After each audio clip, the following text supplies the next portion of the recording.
কবর কবর কোন জায়গা? ওই সাইড।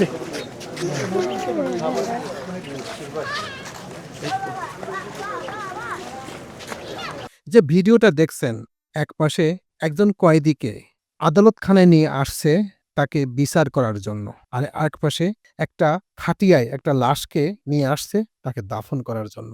এই দুইটা কম্বিনেশনে যাকে দাফন করার জন্য নিয়ে যাওয়া হচ্ছে, ইনিই হচ্ছেন বাংলাদেশের সর্ববৃহৎ life insurance company Fareast life insurance কোম্পানির চেয়ারম্যান এম এ খালেক। এছাড়াও তিনি prime bank prime life insurance কোম্পানিরও চেয়ারম্যান।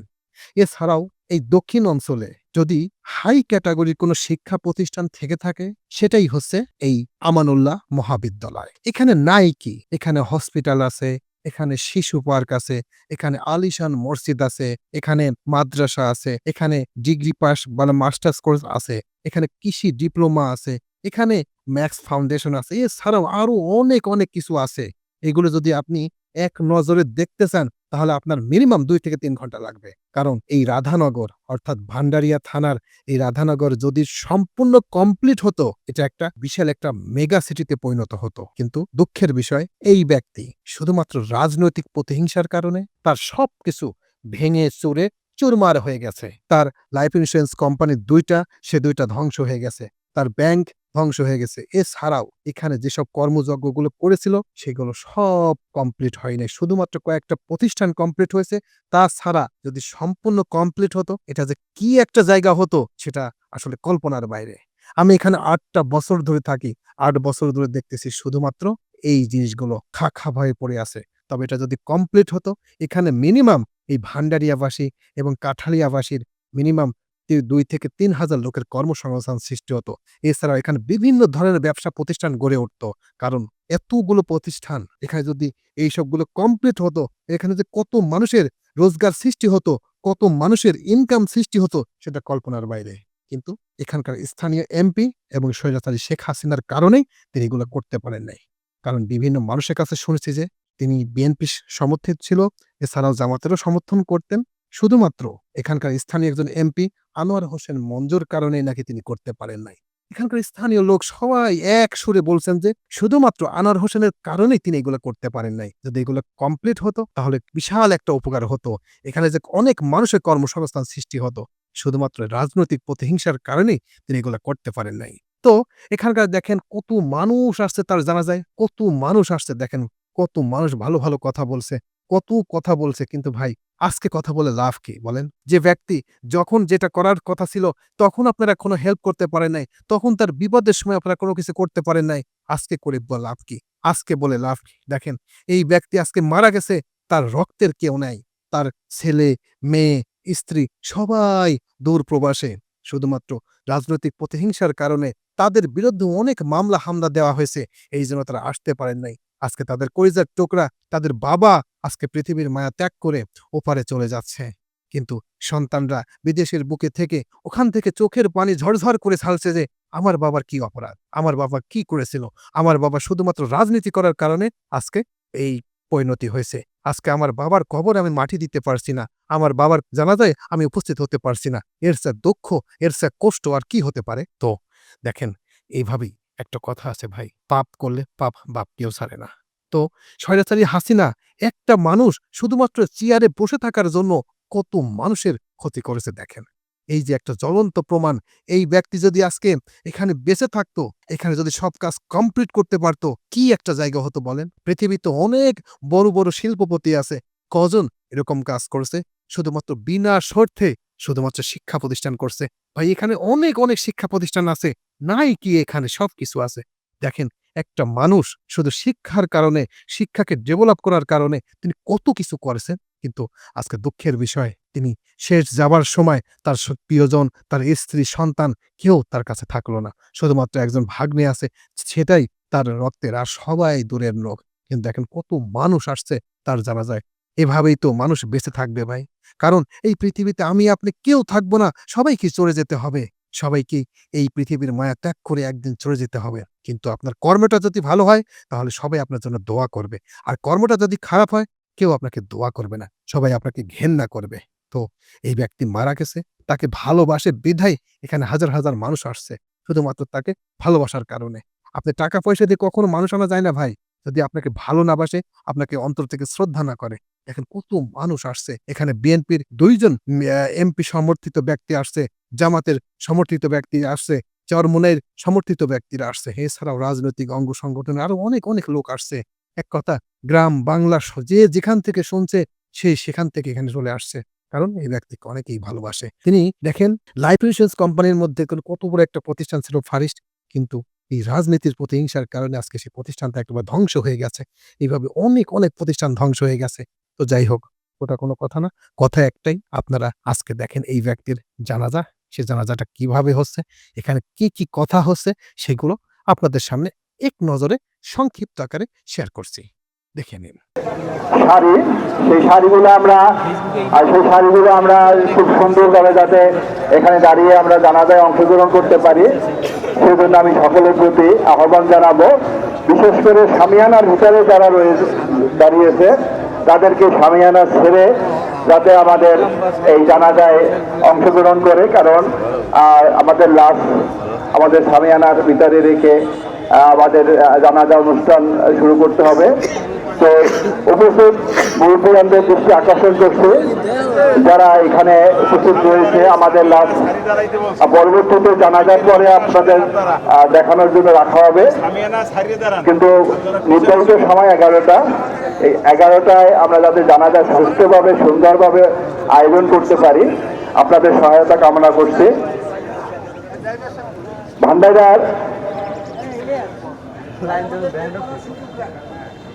ভান্ডারিয়া তথা দক্ষিণাঞ্চলের শিক্ষাক্ষেত্রে যার অবদান, সেই অবদানকে আমরা আজকে স্মরণ করব, তার বীরদের রুহের মাগফিরাত কামনা করে। উপস্থিত মুরব্বীদের দৃষ্টি আকর্ষণ করছে, উপস্থিত মুরব্বীদের এই যে আমাদের এই শামিয়ানার ভিতরের জায়গাটা আমরা একটু খালি করে জানাজার জন্য আমরা দাঁড়াই, এবং আমাদের সময় নেই, হাতে অল্প সময় রয়েছে, আমরা যাতে সুন্দরভাবে এই আয়োজনটা করতে পারি সকলের সহযোগিতা কামনা করছি। আমরা অবশ্যই মিনিটের মৃতকে দেখার জন্য আমরা সময় দিব, যেহেতু নির্ধারিত সময় জানা যায় 11টা নির্ধারণ করা হয়েছে, তাই আমরা চাই যে আমরা অনেকে দূর দূরান্ত থেকে আসবে জানাজায় অংশগ্রহণের জন্য, সেক্ষেত্রে আমরা এই সময়টা সঠিক রেখে আমরা এই জানাজা আয়োজন করতে পারি। পরবর্তীতে মৃতের মুখ দর্শনের জন্য দেওয়া হবে।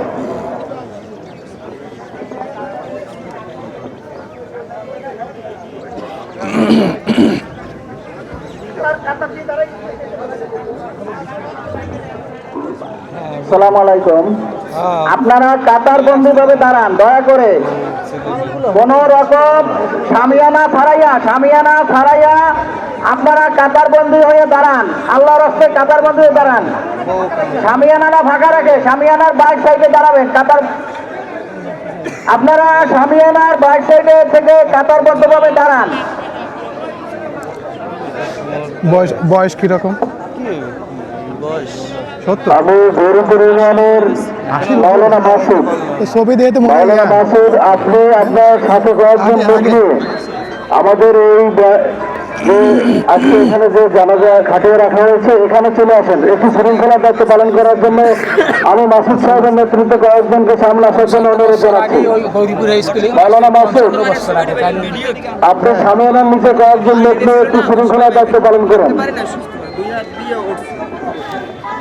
আমরা মেয়েদের খাটের পাশে কেউ ভিড় না করি, উপস্থিত সকলের দৃষ্টি আকর্ষণ করছি। আমরা সকলেই আমরা যেন শামিয়ানা ভাইয়েরা, আপনারা আমাদের কথা শুনতেছেন? আপনারা শামিয়ানা বাদ দিয়া বাহির সাইডে আপনারা কাতারবদ্ধ হয়ে দাঁড়ান, এটা খালি করে দেন, শামিয়ানা খালি করে দেন। আমি সকলের দৃষ্টি আকর্ষণ করছি, জানাজার পরে আমাদের কোচিং দেখানো হবে, আপনারা জানাজার পরে দেখতে পারবেন। সকলকে দেখার সুযোগ করে দেওয়া হবে জানাজার পরে। এখন আপনারা সামনে দয়া করে কেউ ভুল করবেন না।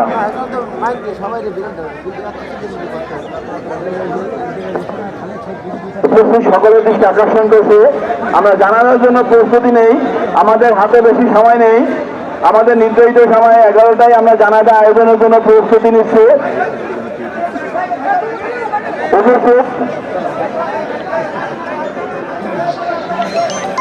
আসসালামু আলাইকুম ভাই, আপনাদেরকে বিশেষভাবে অনুরোধ করি আপনারা সামিয়ানার নিচে যারা দাঁড়ানো আছে কি আমার বিল্ডিং গুলা কি ফেটে গেছে না ঠিক আছে?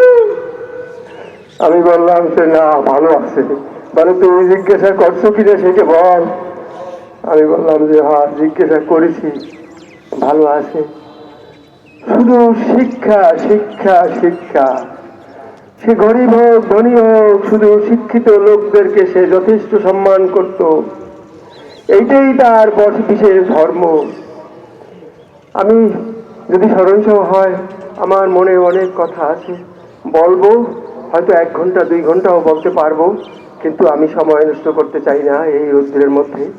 আপনারা এই মাইয়াদের জন্য দোয়া করবেন, যদি আপনাদের জন্য কিছু করে থাকে, এলাকার জন্য যদি কিছু করে থাকে, অবশ্যই আপনারা মন ভরে দোয়া করবেন, সে যেন পরকালে এসে জান্নাতে যায়, এজন্য আপনারা দোয়া করবেন। আর কিছু বলবো না, পরিশেষে এখানেই আমি রেখে দিচ্ছি। খোদা হাফেজ। আপনারা সবাই কষ্ট করে আসছেন, এই জন্যে আপনাদেরকে ধন্যবাদ জ্ঞাপন করি। ছেলে পেলে না আর একটু কথা আছে, ছোট্ট একটু কথা, যে আগামী দিন 15 তারিখে আপনারা এই জানাজা অনুষ্ঠানে যারা উপস্থিত আছেন, সব বাইরে জোহর বাদ, এখানে আমরা সকল প্রতিষ্ঠানের পক্ষ থেকে আমরা এখানে একটু দোয়ার ব্যবস্থা আমরা করেছি। অবশ্যই আপনারা সবাই সেই দোয়ায় শরীক হবেন, এটাই আপনাদের কাছে অনুরোধ। খোদা হাফেজ। হ্যাঁ, আগামীকাল জোহরের নামাজ এখানে হবে।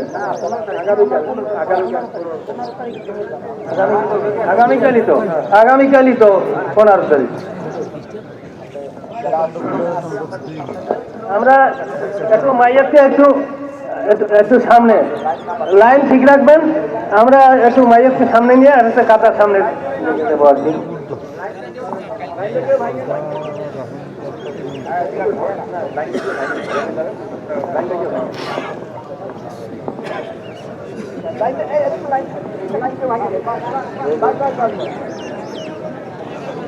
পিছনের লোক আগাইন না, আপনারা লাইন ভাঙেন না।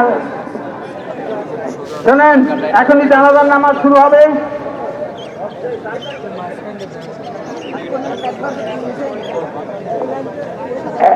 এখনই জানাজার নামাজ শুরু হবে। জানাজার নামাজ পরিচালনা করবেন মাওলানা হযরত মাওলানা নুরুজ্জামান সাহেব, এই মসজিদের ইমাম।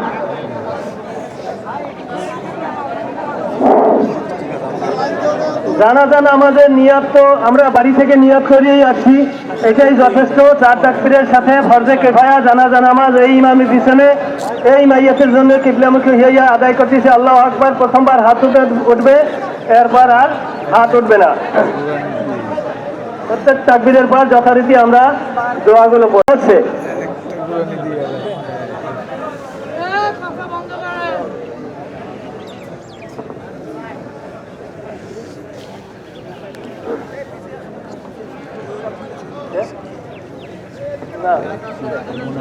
সবাই জানাজা শুরু হচ্ছে, সবাই মেহেরবানি করে কথা বন্ধ করি।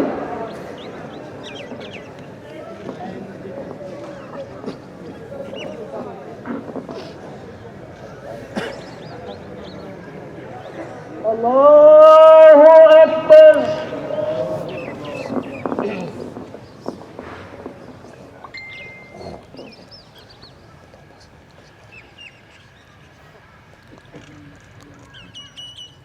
আল্লাহু আকবার।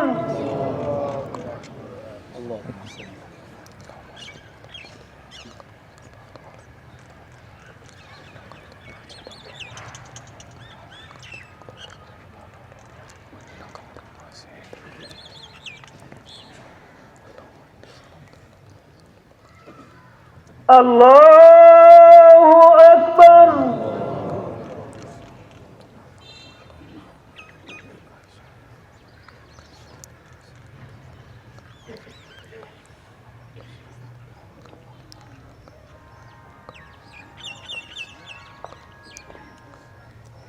আল্লাহু আকবার। আসসালামু আলাইকুম ওয়া রাহমাতুল্লাহ। আসসালামু আলাইকুম ওয়া রাহমাতুল্লাহ। আশহাদু আল লা ইলাহা ইল্লাল্লাহ ওয়াহদাহু লা শারীকা লাহু ওয়া আশহাদু আন্না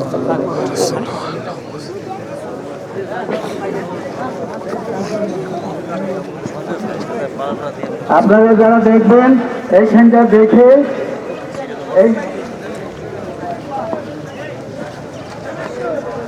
এই দর্শন দিক থেকে শোনেন শোনেন, এইদিকে শুরু হয়ে এইদিকে বের হয়ে যাবেন।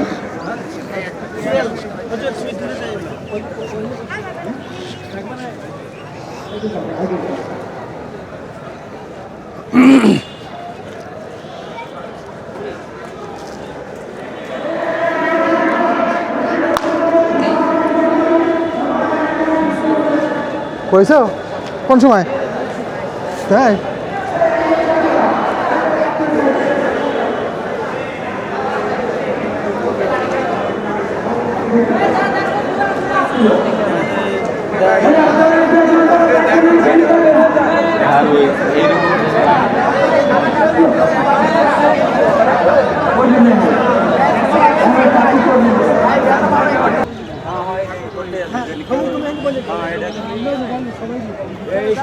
ভিতরে যাওয়া যাবে না, পরে একটু পরে এসে দেখবে ছেলেমেয়েরা দেখবে বাইরে বসে আর ভিডিও কলে করবে সবাই দায়িত্ব পালন করে দাঁড়িয়ে পরে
এরা আবার নিয়োগের লোক না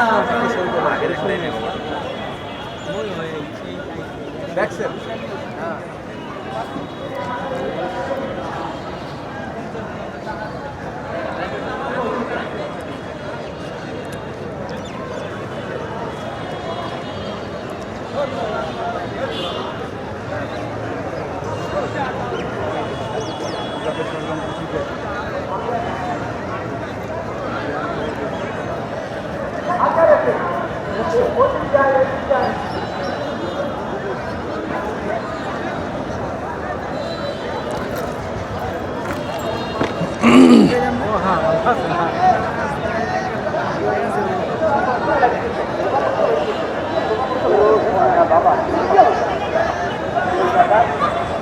এই লোকগুলো এনে দাঁড়িয়ে এখানে কামলাম দেখো আর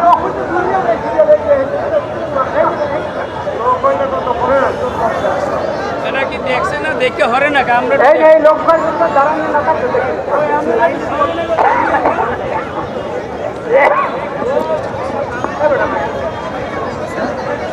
আপনারা উত্তর দিক থেকে কেউ আসেন না, উত্তর দিকে শুধু বের হয়ে যাবেন, উত্তর দিক থেকে আসবেন না, বের হয়ে যাবেন, শুধু উত্তর দিক থেকে বের হয়ে যাবেন আর দক্ষিণ দিক থেকে আসবেন।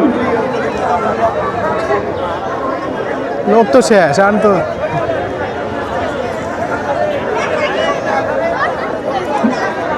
মসজিদের সামনে যারা আছেন আপনারা একটু সাইড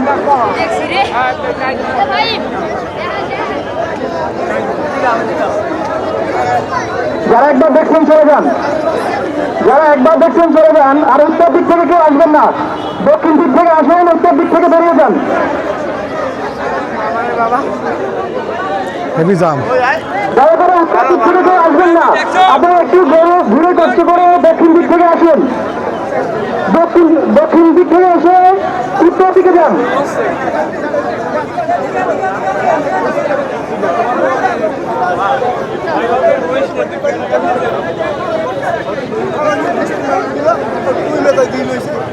বাচ্চারা তোমরা কি বেরাও, এখানে ভিড় করো না।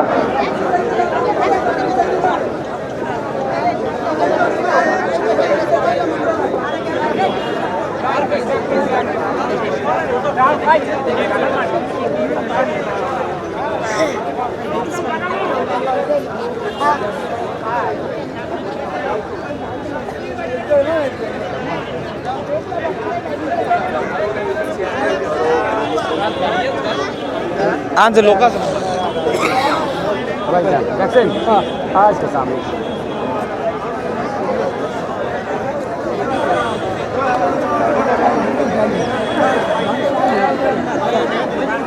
আপনারা দয়া করে উত্তর দিক থেকে কেউ আসবেন না, দক্ষিণ দিক থেকে আসুন আর উত্তর দিক থেকে বেরিয়ে যান। দক্ষিণ দিক থেকে আসুন, উত্তর দিক থেকে বেরিয়ে যান, উত্তর দিক থেকে বেরিয়ে আসবেন না।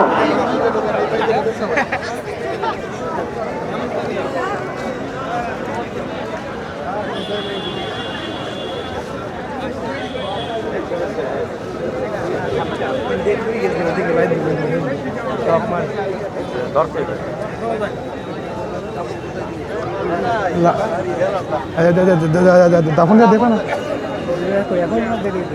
সে আছে তো খেলাই রাখবে না, সব তো চলেই যাচ্ছে।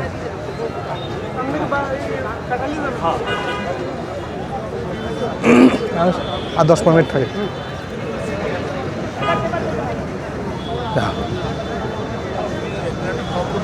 চিন্তা করে দিয়েছো তুমি, শেষ মানুষ নাকি?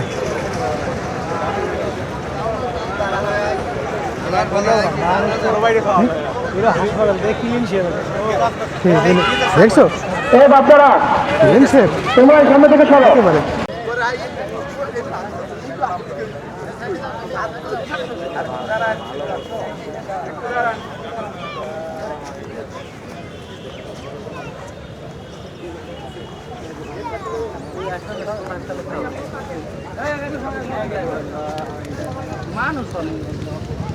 অনেক লম্বা মানুষ ছিল।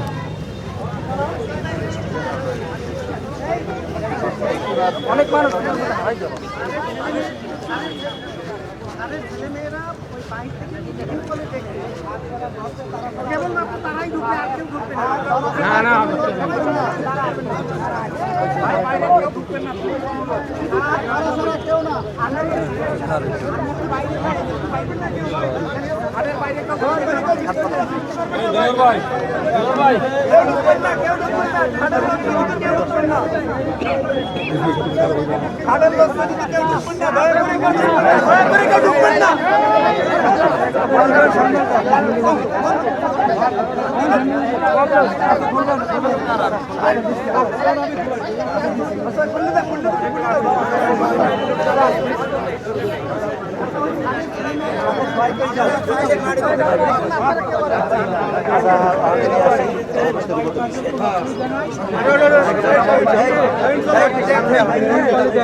এতগুলো শিক্ষা প্রতিষ্ঠান, একটা দোকান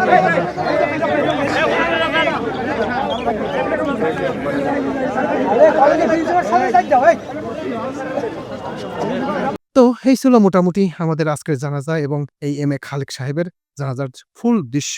তো কেমন লাগলো? যদি ভালো লেগে থাকে তাহলে অবশ্যই লাইক, কমেন্ট, শেয়ার করবেন। আর যারা এখন পর্যন্ত এই চ্যানেলটি সাবস্ক্রাইব করেন নাই তারা অবশ্যই এই চ্যানেলটি সাবস্ক্রাইব করবেন। তো সবাইকে ধন্যবাদ জানিয়ে এখানেই শেষ করছি। আল্লাহ হাফেজ।